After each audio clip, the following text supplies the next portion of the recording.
नमस्कार विद्यार्थी मित्रांनो, स्वागत आहे तुमचं आपल्या नवीन YouTube व्हिडिओमध्ये. या व्हिडिओमध्ये आपण पाहणार आहोत classification of data structure. Okay, आपल्या डेटा स्ट्रक्चरचं क्लासिफिकेशन हे दोन टाईपमध्ये केलं जातं. त्यामध्ये पहिला टाईप असतो तो प्रिमिटिव्ह डेटा स्ट्रक्चर आणि दुसरा असतो नॉन प्रिमिटिव्ह डेटा स्ट्रक्चर. आतापर्यंत जे काय आपण बेसिक डेटा टाईप पाहिलेले आहेत त्यामध्ये इंटीजर असेल, फ्लोट असेल किंवा कॅरेक्टर असेल, हे काय आहेत बेसिक डेटा टाईप आहेत. ओके, आणि ते प्रिमिटिव्ह डेटा स्ट्रक्चरमध्ये मोडतात. ओके, प्रिमिटिव्ह डेटा स्ट्रक्चरमध्ये कोणकोणते डेटा टाइप्स आहेत? इंटीजर आहे, फ्लोट आहे, कॅरेक्टर आहे, पॉइंटर आहे. हे काय आहेत? प्रिमिटिव्ह डेटा स्ट्रक्चरमध्ये आहेत. ओके, नॉन प्रिमिटिव्ह डेटा स्ट्रक्चरमध्ये कोण येतं? ॲरे येतो, लिस्ट येते आणि फाईल येतात. आणि लिस्टचे पण परत दोन टाईप पडलेले आहेत. त्यामध्ये आहे लिनियर लिस्ट आणि नॉन लिनियर लिस्ट. लिनियर लिस्टमध्ये स्टॅक आणि क्यू येतात आणि नॉन लिनियर लिस्टमध्ये ग्राफ आणि ट्री येतात. ओके, या ॲडव्हान्स कन्सेप्ट आहे. त्यामध्ये स्टॅक क्यू असेल, ग्राफ आणि ट्री असेल. या इम्पॉर्टंट कन्सेप्ट आहेत डेटा स्ट्रक्चरच्या.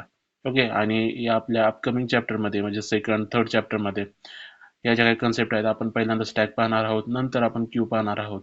ओके, आणि ग्राफ आणि ट्रीज हे शेवटच्या लास्ट युनिटमध्ये आपण पाहणार आहोत. ओके, आता या व्हिडिओमध्ये आपल्याला काय काय बघायचं आहे? प्रिमिटिव्ह डेटा स्ट्रक्चर म्हणजे काय असतो, नंतर आपल्याला बघायचं आहे non primitive data structure.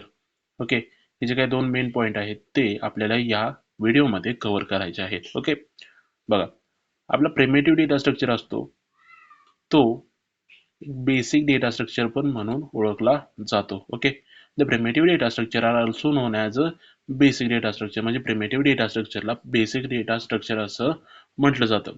All basic data type of any language are called as a primitive data types.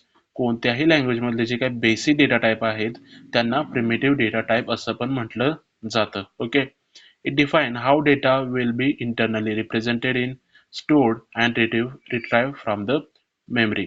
म्हणजे आपला जो काही डेटा आहे तो इंटरनली कसा रिप्रेझेंट केला जाणार आहे आपल्या मेमरीमध्ये, तो कसा स्टोअर केला जाणार आहे, आणि जेव्हा आपल्याला त्या डेटाची गरज असेल तेव्हा तो डेटा कसा रिट्राईव्ह केला जाणार आहे ते डिफाईन करण्याचं काम आपले प्रिमिटिव्ह डेटा स्ट्रक्चर करतात. आता बघा, आपण या एक्झाम्पल थ्रू ही जी काही कन्सेप्ट आहे या लाईनची ते आपण समजून घेऊया.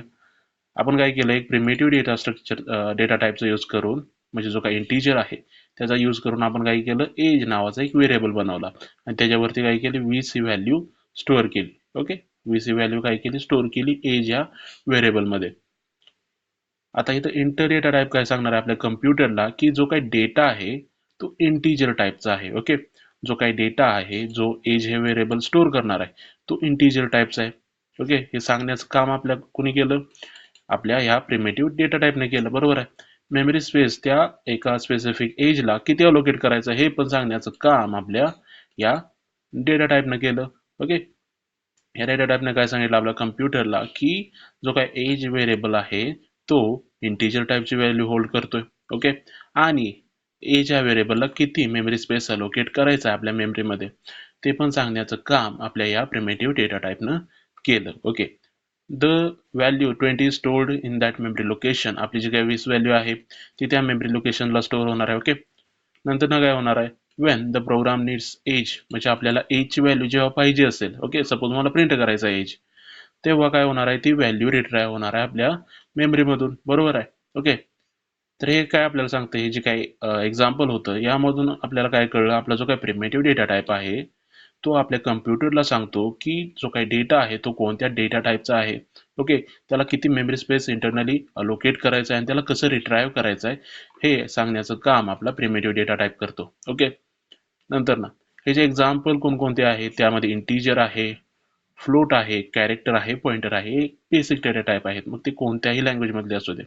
ओके, हे आपले काय आहेत, बेसिक डेटा टाईप आहेत. त्यामध्ये इंटीजर आहे, फ्लोट आहे, कॅरेक्टर आहे, पॉइंटर आहे. ओके, आपल्याला हे समजलं आपल्या ह्याच्याबद्दल, प्रिमिटिव्ह डेटा स्ट्रक्चर बद्दल. ओके, आता नॉन प्रिमिटिव्ह डेटा स्ट्रक्चर मध्ये कोणकोणते कन्सेप्ट येतात, त्यामध्ये ॲरे येतो, लिस्ट येतात आणि फाईल्स येतात. ओके, बघा, जे काही नॉन प्रिमिटिव्ह डेटा स्ट्रक्चर असतात ते प्रिमिटिव्ह डेटा स्ट्रक्चरचा यूज करून बनवलेले असतात. आता ते कसं, तर बघा, आपण एक एक्झाम्पल थ्रू समजून घेऊया. आपला ॲरे काय आहे, नॉन प्रिमिटिव्ह डेटा स्ट्रक्चर आहे ना, पण मला जर ॲरे बनवायचा असेल तर मला त्याचा डेटा टाईप डिफाईन करायला लागणार ना. बरोबर आहे. जसं इथं इथे एक एक्झाम्पल दिलेलं आहे मी. ह्याच्यामध्ये मी काय केलं, मार्क्स नावाचा एक ॲरे बनवला. बरोबर आहे. आता मार्क्स नावाचा हा ॲरे आहे, राईट. पण हा ॲरे बनवण्यासाठी मला इंट या प्रिमिटिव्ह डेटा टाईपचा आधार घ्यावा लागला. बरोबर आहे. मग याचा अर्थ काय झाला, all data structure that are formed using primitive data types are called as a non primitive data structure. म्हणजे असे डेटा स्ट्रक्चर जे प्रिमिटिव्ह डेटा टाइपचा यूज करून बनवलेले आहेत, तसल्या डेटा स्ट्रक्चरला नॉन प्रिमिटिव्ह डेटा स्ट्रक्चर असं म्हटलं जातं. ओके. कारण का आपण इथं मार्क्स नावाचा ॲरे बनवला जो की नॉन प्रिमिटिव्ह डेटा स्ट्रक्चर आहे, पण तो मार्क्स नावाचा ॲरे बनवण्यासाठी आपल्याला इंट ह्या प्रिमिटिव्ह डेटा टाइपचा यूज करावा लागला. बरोबर आहे.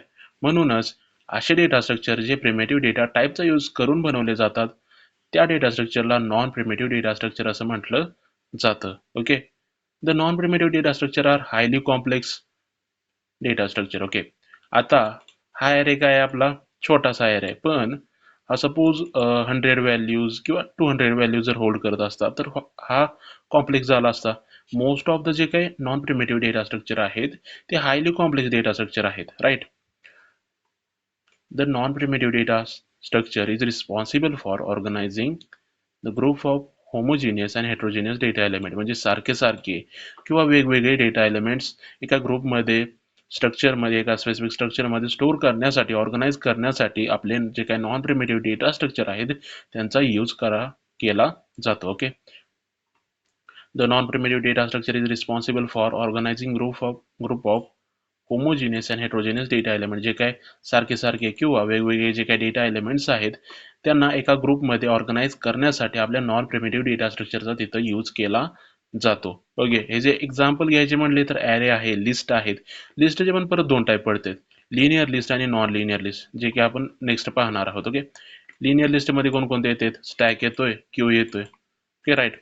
आणि नॉन लिनियर लिस्टमध्ये काय काय येतं, ट्री येतोय आणि ग्राफ येतोय, राईट. ओके. हे झालं ओव्हरऑल आपल्या नॉन प्रिमिटिव्ह डेटा स्ट्रक्चर बद्दल. ओके. आता आपण पाहणार आहोत लिनियर आणि नॉन लिनियर डेटा स्ट्रक्चर बद्दल. ओके. जे की टाईप आहेत आपल्या लिस्टचे. बरोबर आहे. सॉरी.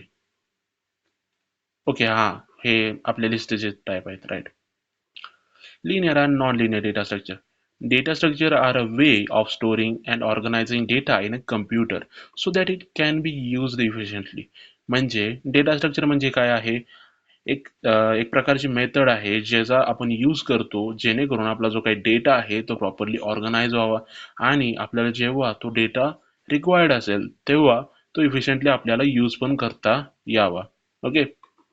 ते जे इथं सांगितलेलं आहे पहिल्या ह्याच्यामध्ये, तो एक प्रकारचा मार्ग प्रोव्हाइड करतो ज्याचा आपण यूज करून काय करतो, आपला जो काही डेटा आहे तो प्रॉपरली ऑर्गनाइज करतो आपल्या कम्प्युटरमध्ये, जेणेकरून तो आपल्याला इफिशियंटली यूज करता येईल इन फ्युचर. ओके.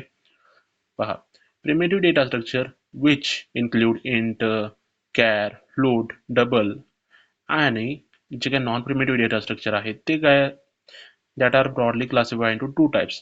जे काही नॉन प्रिमिटिव्ह डेटा स्ट्रक्चर आहेत त्यांना दोन टाईपमध्ये क्लासिफाय केलं जातं, right.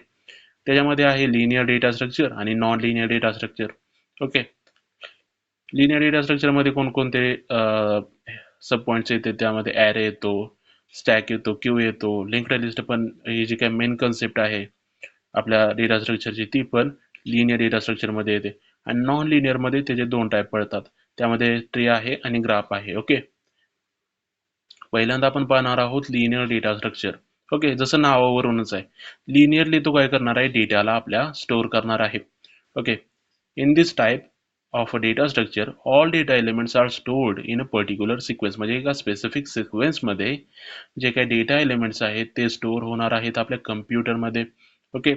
All elements are arranged in a linear fashion. म्हणजे लिनियर फॅशनमध्ये ते जे काही एलिमेंट्स आहेत ते ऑर्गनाइज होणार आहेत. ओके. एकानंतर एक असं लिनियरली ते काय एलिमेंट्स आहेत, जो काही डेटा आहे तो प्रॉपरली ऑर्गनाइज होणार आहे. ओके.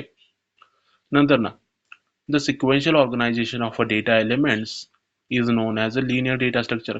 म्हणजे जी काही सिक्वेन्शियल ऑर्गनायझेशन असते आपल्या डेटा एलिमेंटची, म्हणजे एका सिक्वेन्समध्ये जे काही आपले डेटा एलिमेंट्स ऑर्गनाइज केले जातात त्यांना लिनियर डेटा स्ट्रक्चर असं म्हटलं जातं, right. The sequential organization of a data elements are known as a linear data structure, त्याला लिनियर डेटा स्ट्रक्चर असं म्हटलं जातं. हे जर एक्झाम्पल घ्यायचे म्हटले तर त्यामध्ये आपला ॲरे आहे, लिंक्ड लिस्ट आहे, स्टॅक आहे, क्यू आहे. ओके, हे ज्या काही 3 मेन कन्सेप्ट आहेत त्या आपल्या अपकमिंग जे काही चॅप्टर आहेत, सेकंड, थर्ड असेल, फोर्थ असेल, त्याच्यामध्ये आपण ह्या ज्या काही कन्सेप्ट आहेत त्या आपण पाहणार आहोत. ओके, हे झालं आपल्या ओव्हरऑल आपल्या लिनियर डेटा स्ट्रक्चर बद्दल. आता आपण पाहणार आहोत नॉन लिनियर डेटा स्ट्रक्चर. जसं आपला जो काही लिनियर डेटा स्ट्रक्चर आहे तो एका लिनियर फॅशनमध्ये, एका लिनियर वेमध्ये आपला जो काही डेटा आहे तो ऑर्गनाइज करत होता. तसंच आपला जो काही नॉन लिनियर डेटा स्ट्रक्चर आहे ह्याच्यामध्ये तो लिनियरली डेटाला स्टोअर करणार नाहीये. Okay, in this type of a data structure all data elements are all data elements do not form any sequence, म्हणजे एका स्पेसिफिक सिक्वेन्समध्ये तो जो काही डेटा आहे तो प्रॉपरली स्टोअर होणार नाहीये. ओके, याच्यामध्ये कोणता पण सिक्वेन्स नसणार आहे. All data elements are arranged in a non linear fashion, म्हणजे नॉन लिनियर फॅशनमध्ये आपला जो काही डेटा आहे तो ऑर्गनाइज होणार आहे. The randomly organization of a data elements is known as a non linear data structure, म्हणजे रँडमली कसा पण जो काही डेटा आहे तो ऑर्गनाइज केला जातो. आणि त्यालाच काय म्हटलं जातं, नॉन लिनियर डेटा स्ट्रक्चर पण म्हटलं जातं. रँडमली म्हणजे कसा पण, ओके, कसा पण जो काही तो डेटा आहे तो ऑर्गनाइज केला जातो आणि त्याला नॉन लिनियर डेटा स्ट्रक्चर असं म्हटलं जातं. आता त्याचे एक्झाम्पल कोणकोणते आहेत, त्यामध्ये ट्री आहे, ग्राफ आहे, टेबल्स आहेत. ओके, जे की नॉन लिनियर वेनं ते जे काही डेटा आहे ते ऑर्गनाइज करतात. ओके, तर या व्हिडिओमध्ये आपण काय काय पाहिलं. पहिल्यांदा आपण बघितलं क्लासिफिकेशन ऑफ डेटा स्ट्रक्चर कसं असते. ओके, त्यामध्ये आपण प्रिमेटिव्ह डेटा स्ट्रक्चर नावाची कन्सेप्ट पहिल्यांदा पाहिली. नंतर आपण बघितलं नॉन प्रिमेटिव्ह डेटा स्ट्रक्चर. नंतर आपण बघितलं लिनियर लिस्ट आणि नॉन लिनियर लिस्ट नावाची concept. Okay, so primitive data structure म्हणजे काय, जे काय आतापर्यंत आपण जे काही बेसिक डेटा स्ट्रक्चर पाहिलेले आहेत ते आहेत प्रिमेटिव्ह डेटा स्ट्रक्चर. ओके, एकदम सिंपल सांगायचं म्हटलं तर. नंतर आपण काय बघितलं, नॉन प्रिमेटिव्ह डेटा स्ट्रक्चर. आता नॉन प्रिमेटिव्ह डेटा स्ट्रक्चर म्हणजे काय, अशी डेटा स्ट्रक्चर जे प्रिमेटिव्ह डेटा टाईपचा यूज करून बनवलेले आहेत, अशा डेटा स्ट्रक्चरला नॉन प्रिमेटिव्ह डेटा स्ट्रक्चर असं म्हटलं जातं. आणि नॉन प्रिमेटिव्ह डेटा स्ट्रक्चर हे कॉम्प्लेक्स असतात as compare to primitive data structure. Okay, नंतर आपण बघितलं लिनियर लिस्ट आणि non linear list. Okay, linear linear data structure आणि non linear data structure. Okay, आता लिनियर डेटा स्ट्रक्चर काय करतात, आपला जो काही डेटा आहे तो एका स्पेसिफिक सिक्वेन्समध्ये, एका स्पेसिफिक लिनियर फॅशनमध्ये ते काय करतात, ऑर्गनाइज करतात. आणि जे काय नॉन लिनियर डेटा स्ट्रक्चर असतो तो जो काय आपला डेटा आहे तो नॉन लिनियर फॅशनमध्ये काय करतो, ऑर्गनाइज करतो. ओके, तुम्हाला जर हा व्हिडिओ आवडला असेल तर आपल्या व्हिडिओला लाईक करा, आपल्या चॅनलला सबस्क्राईब करा आणि आपला व्हिडिओ तुमच्या मित्रांना पण शेअर करा, जेणेकरून त्यांना पण क्लासिफिकेशन ऑफ डेटा स्ट्रक्चर समजेल. ओके,